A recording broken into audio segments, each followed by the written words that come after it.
Kanino kaya motor to? Mukhang dumidilim na yung panahon. Huwag naman sana uulan. Ayun, ang galing. Hoy, pare! Kaway ka muna. Tulungan ko kaya sila.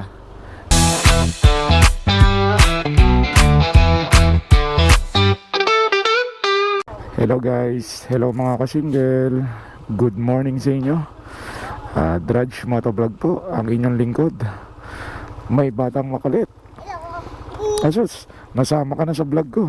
For today's video guys is ako ay mag-iikot-ikot lamang dito sa part ng Cavite dahil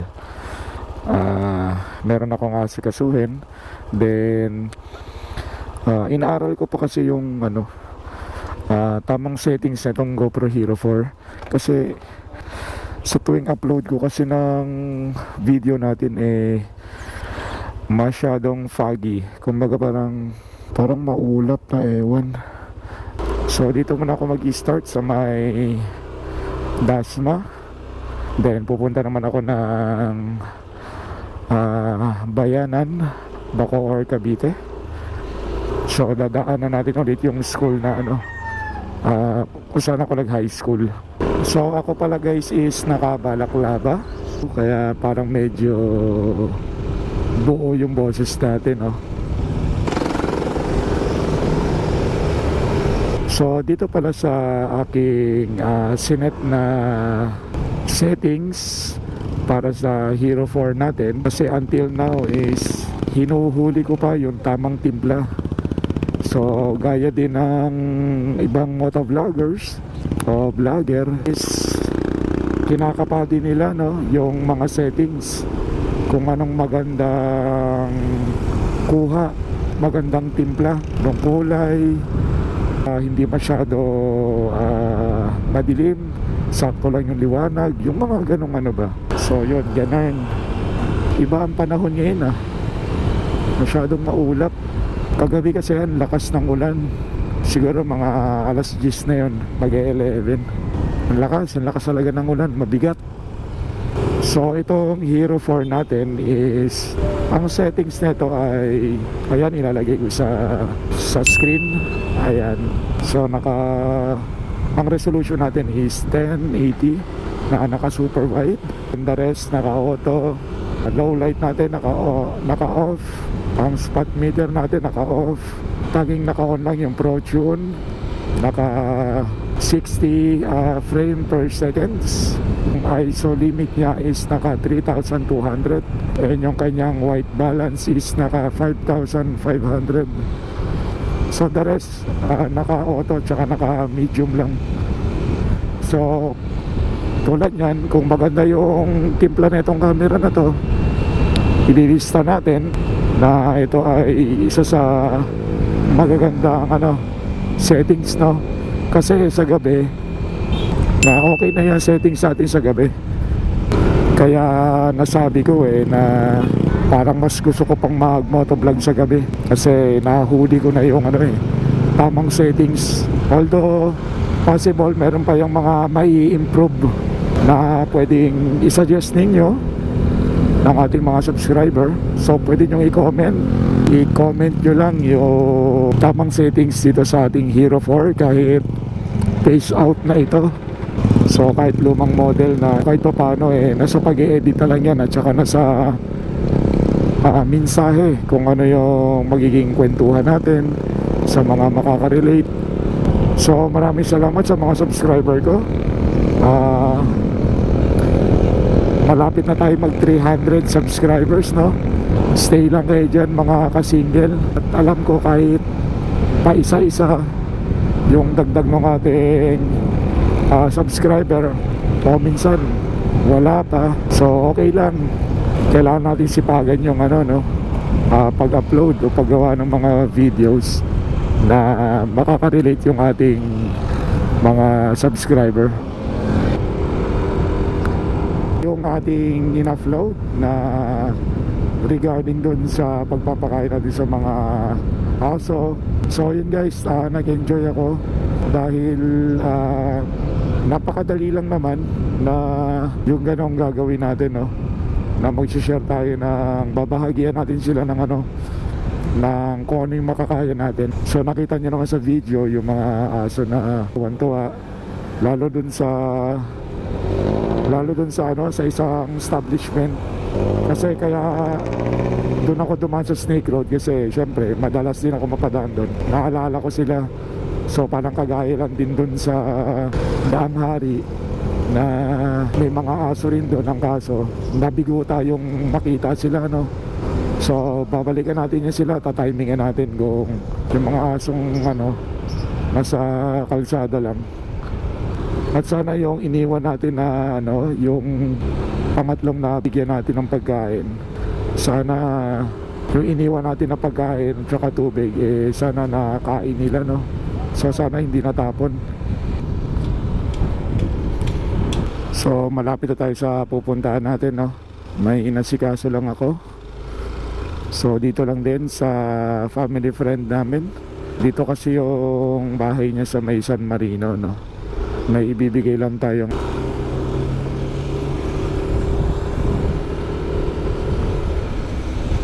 mukhang dumidilim na yung panahon. Huwag naman sana uulan.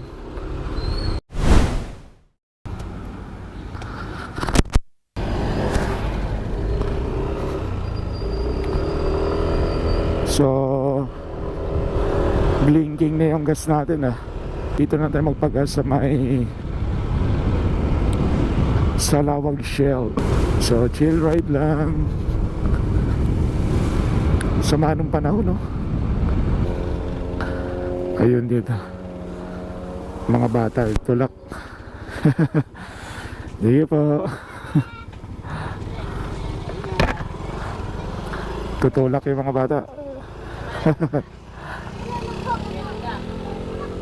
Tulungan ko kaya sila. Kaya? Kaya. Sige, go. Ayan. Ayun, ang galing. Ang galing, ah.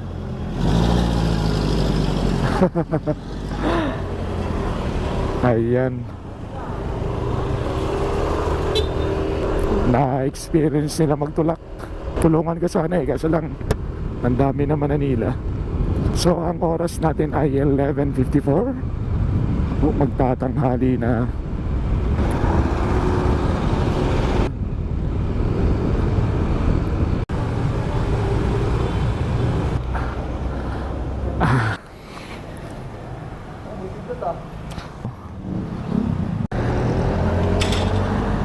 So punta muna tayo ng ano, dito sa amin sa may McDonald's lang banda. Bigyan ko lang ng sticker yung tropa natin kung makita natin siya, no. So mag-effort na tayo, pupuntahan na natin. Ano kasi siya eh, Grab. Siyempre mga tropa, taga dyan lang naman. Dito mo lang makikita. So ayun, sana nandito ang tropa.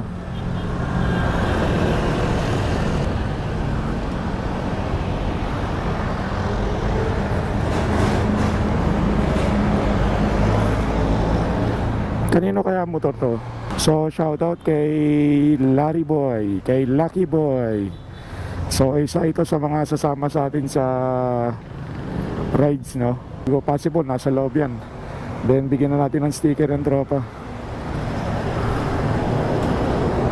Para kung ano, no, talagang hinanap ko pa talaga siya sa loob. So ayan, no.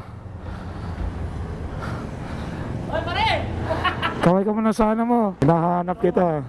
Wala, Hero 4 lang to, pre. Ha? Hero 4 lang. Shoutout kay Boss Lucky Boy. Yo, shoutout sa tropang Salawag. Yun. O, kuha. Ano iso? Ano na yan, pre? Waterproof na yan. Huwag mo lang babasahin. Bigyan mo na ibang tropa, pati si ano. Baka may isipan tayo subscribe sa YouTube. Thank you. O, pre, naka-ano to, upload ko, ha. Okay lang. Hindi ko natatakpan mukha mo. Pre, punta na ako ng Bacoor. Ganyan na. Infanta. Anong 4 hours? Anong pasyalan ang pupunta natin doon? Kawawayan. Kawawayan Falls. Sige. So, ayun. Yung tropa natin, ano, Grab rider. Actually, marami pa yun sila eh. So nakita niya siguro ako, kaya lumabas siya. So okay, punta naman tayo ng Bacoor, Barangay Bayanan, Bacoor, Cavite. So malapit ng malobat ang ating Hero 4. Ay, paano ba ito? Ate, kasi dapat doon ka sa pedestrian kasi may mga nasa likod ko. Pwede sana ako huminto eh, kaso dalawa yung nasa likuran ko. So kahit wala sa pedestrian, dapat talaga magmanahan para sa mga tatawid.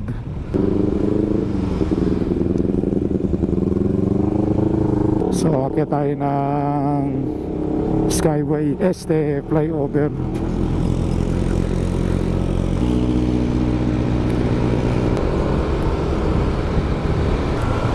So dadaanan natin yung dealer kung saan ko kinuha itong si Yamaha Aerox version 3.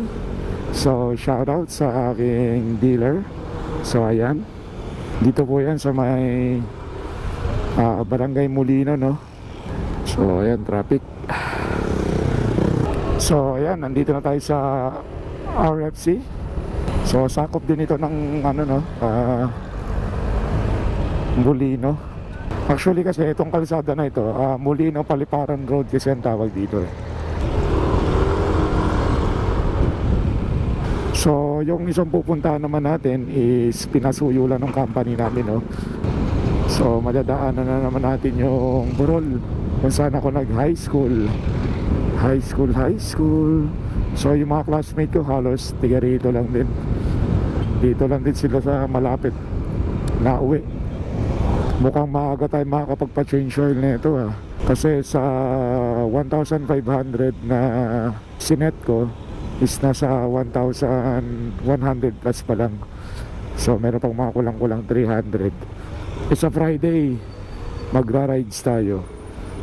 Okay lang naman yun. Mas okay nga na ano maliit na itinakbo. Doon tayo mag-change oil. Makina naman ang mag-benefit nun. So change oil, then palit na tayo ng gear oil sa pangalawang change oil natin. Pangalawang change oil na kasi neto bukas. So sa 31 is ang oras ng aming take off is 3 AM ng madaling araw. Then magkikita-kita kami sa Honda dito sa may kanto ng Daang Hari, intersection ng going to South Mall and papuntang ATC. So ito, shoutout sa school ko nung high school ako. Ayan, hello sa inyo. So yun guys, malapit na tayo, no? Update ko kayo ulit mamaya. Then magpapalit na rin tayo ng battery ng GoPro. So yun guys, tapos na yung ating tayo ay pabalik na. So maraming salamat po sa inyong panonood sa aking mga ina-upload na video. Huwag po sana kayong magsawa at sisikapin nating maging maganda yung quality ng video na ina-upload natin, no? Dahil napapansin ko nag-iiba yung quality ng kuha natin pagdating na sa final editing. Hindi kasi ako ganun kagaling sa pag-i-edit guys. Talagang tamang video lang, then konting edit lang. Sa CapCut lang naman ako nag-edit. Baga parang basic lang talaga ang ko. Minsan may mga konting paarte-arte, pero minsan ayoko naman na sobrang talagang ma-effects, kumbaga. Kaya nga intro natin napaka-simple lang So ayan, umahambon na. So hanggang dito na lang guys, at ingat kayong lahat. Drudge Motovlog po ang inyong lingkod.